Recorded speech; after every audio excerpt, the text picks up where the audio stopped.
Okay, you're back with us. We're still talking to Senator Sergio Osmeña. The topic is independent Osmeña. So you're anti-dynasty, Mr. Senator? Yes, I'm anti-dynasty. Amazing, huh? And I'm anti-dynasty because it is natural for people to want to elect your son or your daughter Yes, yes. or whatnot to take your place. I mean, in the United States, you have the Kennedy dynasty. Yes. All right. But Why not let the people decide that? because it's gotten to be too much. So it becomes a patronage system. Okay. So I will be able to elect my son if I give away enough money to Okay. elect my son. Uh-huh. Alkanse na yung mga walang pera. Uh-huh. So I said, we have to be anti-dynasty just to give other people a chance. A chance. Right. Now, we have to define dynasty. Okay. If dynasty means that, no, dynasty should mean that if the father is able to affect the election of the son, daughter, wife, etc., that's dynasty. But if the father or the mother or whoever cannot affect, it's not dynasty. For example, I'm running for senator. Yes. My brother Tommy running for governor. Yes. Or running Mayor. for mayor. There's no dynasty there. Okay. Because I cannot affect Yes, whatever he does in Cebu. Yes. Now, he's running for governor. His son runs for mayor. The same province. That's dynasty. Okay. So, So you're talking about sub-national and national levels? yes. Okay. Yeah. Or else, even both local level. I'm running governor in Negros. He's running governor in Davao. Anong dynasty dun? Okay, basta different provinces? Yes. How about two siblings in the Senate? Magkapatid? No. That's a little, you can have a law against that. You can have a law against having two siblings in the Senate. So that would be considered dynasty? In my mind, I'm open to that. I'm open to listen to arguments for or against. But it could be considered a dynasty, but if you elect two senators at different times, how can it be considered a dynasty? I mean, he is not affecting the election of his brother or sister or father or mother. Yes. So, hindi siguro dynasty yun. Okay. With federalism that you mentioned, that basically is your position. What? That you are against federalism. Yes. How about charter amendments for the economy? Oh yes, I'm in favor of that. As a matter of fact, I tried to pass that already in the past 15 years. Yes. But we have to pass it by passing like passing a law. We just get 3/4 vote in the House and 3/4 vote in the Senate, and then put it up to a plebiscite, and then you pass it. We could have done that a long time ago, but we haven't. So, wala tayong magawa. But I have been in favor of that for the past 15 years. This is 2002, 2003. I've been saying, let's pass a law allowing foreigners to own, say, 100% of our utilities. Because wala naman tayong pera sa mga utility. At saka, if you say they have to own 40%, anong Filipino maglalagay ng 40% na hindi kontrolado ng utility naman? No? Yes. So, allow them 100%. What the hell? They cannot bring it abroad with them anyway. Now, as far as utilities are, like television is concerned, I said, why are we limiting ourselves to Filipinos when you turn on the TV, half the channels, more than half the channels are foreign channels. So we don't have control over NBC, CBS, CNN. So what are we trying to say? Trying to control now. So I said, no, we have to allow 100% ownership in the utilities in this country. How about property? Property, I'm in favor of allowing 100%, but limited to commercial properties, not residential.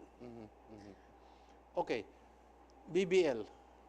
If you're following the Bangsamoro Basic Law. Yeah, no, I'm in favor of BBL. Okay. Yeah, that's good. At least they should show that it will work. for them because they approved it also and we approved it. So now, make sure it works. Because if it doesn't work, balik na naman tayo sa... We go back to the drawing board. Going back to the drawing board, no? Essentially, there are two major Moro groups. Okay. That's the Tausugs and the Maranaos. Maranaos, yes. So, if you let the Maranao in charge, the Tausugs will fight. Yes. And if you let the Tausugs in charge, the Maranaos will fight. Yes. So why not have two Yes. BBLs, not one? Yes. But they had one, so okay, we will see. But now, it's the Maranaos who are in charge. Yes. Before the Tausugs were in charge. More like the MILF actually. Okay, the MILF and Yes. then the MLLF. Yes. Oh, so we will see what the MNLF will do because I don't think that they're going to like that either. Are you optimistic? Given that the MILF seems to be the one that's favored under the BBL, and the MNLF of Nurmiswari has been left out in the cold, which is recognized by the OIC. That's not. I mean, that's what I'm not in favor of. I said give them each their BBL. Yes. Each of them, just let them have their BBL. So they didn't listen to you, so they only have one. So what? Your prognosis? So, I don't know what's going to happen, but I expect one of these days, one of these years, puputok na naman yan. Mag-aalsabalutan na naman ng MNLF. Titirahan na naman sila dun sa Mindanao, and we're back to square one. Your prognosis is guarded, in short. Your prognosis is it's a guarded BBL. I just think that it's not going to work, but we will have to see it before it happens. You don't want to preempt it, in short. You want to see it happen first. No, because I want it to work. No? Okay. Because tapos na yan. So let's make it work. But if it doesn't work, I can say I told you so. Yes. Yeah. How about the other issue on drugs? Where is Sergio Osmeña in terms of the drug war? I'm not in favor of drugs. I think I don't think there's anybody who's in favor of drugs. But I'm against the EJK. Okay. I'm against the EJK. Now, the problem with the EJK is that nagkakaroon na sila ng what do you call it? What's the term for that? No, which one? Not the EJKs. Yung innocent parties getting killed. Collateral. Collateral damage. Okay. So nagkakaroon ng collateral damage. And I think that essentially, not the EJK, the anti-drug campaign has made people feel safer. That's why 70%, 80% approve of it. Yes. In spite of the EJKs. Yes. Now, if we can solve the EJK, better. Yes. No? So that's where I am. I said I'm against the EJK, but I'm in favor of the anti-drug, and the anti-drug seems to be working because people, 70, 80, that's what I can only go by the surveys. 70 to 80% of our people like the anti-drug program of the administration because they feel safer. Like they're going home, hindi na sila dudukutan ng 20 pesos o hihingihan ng 20 pesos. Wala nang standby doon. So, magaling. How do you see China figuring in the anti-drug campaign, because it seems to be the source of all the drugs coming into the customs, and then you tie that, is that tied up with the West Philippine Sea issue? How do you see this? No, I don't think China at all has any dealing with this, because the first thing they would do would be to kill those people who are that's why these things are coming in very surreptitiously, because China is not also involved, no? So, no, I don't think so. Now, the West Philippine Sea is a different matter. Now, how do we solve that? First, let's be practical. We have to deal with China. Yes. China is buying about 20-30% of our goods here. I remember when they got mad at us and they stopped buying our goods, they stopped buying even our bananas. Our bananas were rotting there in Con. So I said, we have to deal with them.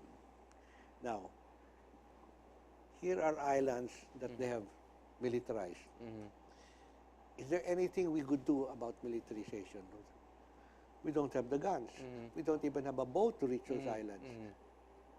Now, on the other hand, what are those islands doing for us? Nothing. So leave it be, because what is at stake here is the freedom of passage. And the United States and the other countries will never allow that to happen. So, pabayaan mo sila. Now, third is our fishing rights. Yes. That's what we have to get back. Now, I understand that they've allowed us to go to Scarborough Shoal. We have to get those fishing rights back. Okay? So, aside from the fishing rights, I don't see any reason why we should spend time or waste time on the West Philippine Sea issue. Now, as a matter of principle, of course, kami may-ari niyan eh. Yes. Yeah, but what can we do about it? We can protest and protest and protest, and maybe China will give up one island. But what good will it do us? 30% of our goods are going to China. Yes. So he said, no, we will let that thing handle itself. It will iron itself. We will never give up our rights. Yes. Okay? But in the meantime, put it in the back burner first. Yes. And make sure that our trade relations with China goes smoothly. Did President Noynoy Aquino do the right thing by bringing the case? Yeah, he did the right thing. Okay. Yeah. And I'm glad he won. Okay. So that gives us a legal basis now. So 20, 50 years from now, when the time comes, we have a legal basis to claim. Especially 20 to 50 years from now, not now, there will be natural gas and oil there in the South China Sea. Joint exploration, how do you see this? Joint exploration, okay. It all depends who gets the bigger share. Yeah, the bigger share. So I would not go into it if I don't have at least the bigger share as far as the Philippines is concerned. Okay?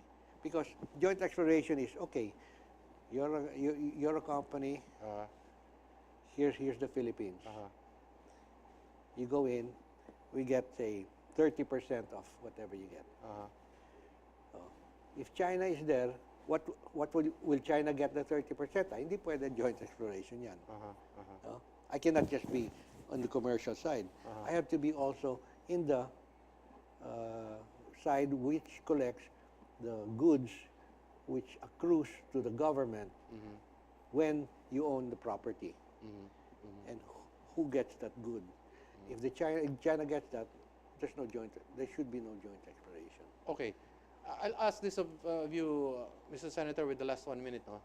Two short questions. Number one, are you optimistic this time that what happened to you before is not going to happen under these elections, considering that it's basically the same people running it, Smartmatic, and then you have Comelec? How do you see it? How do you read it? I'm not sure. I'm not sure at all. I just have to win higher. I have to win a greater majority. A greater majority of the votes. Otherwise, they might drop me again. They'll try to whittle you down like what they did. Yeah. They whittled me down, not by whittling me down, but by adding to other people. Okay. So I dropped from number 6 to number 11 when they added. Kasi number 7, 8, 9, 10, 11, 10 went up. And so I went down to number 11. But the second cheating, yes, which was when they took away 2.5% from me and gave it 2.5% to Recto and 2.5% to De Lima, that I hope we can avoid, because if that hits me again, I'm dead. Well, we're going to end the conversation on that point, and good luck.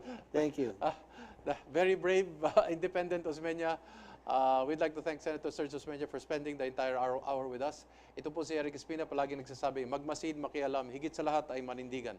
Dahil wala pong magmamahal sa Pilipino kung hindi ang Pilipino. Daghang salamat, maayong gabi kaninyong tanan.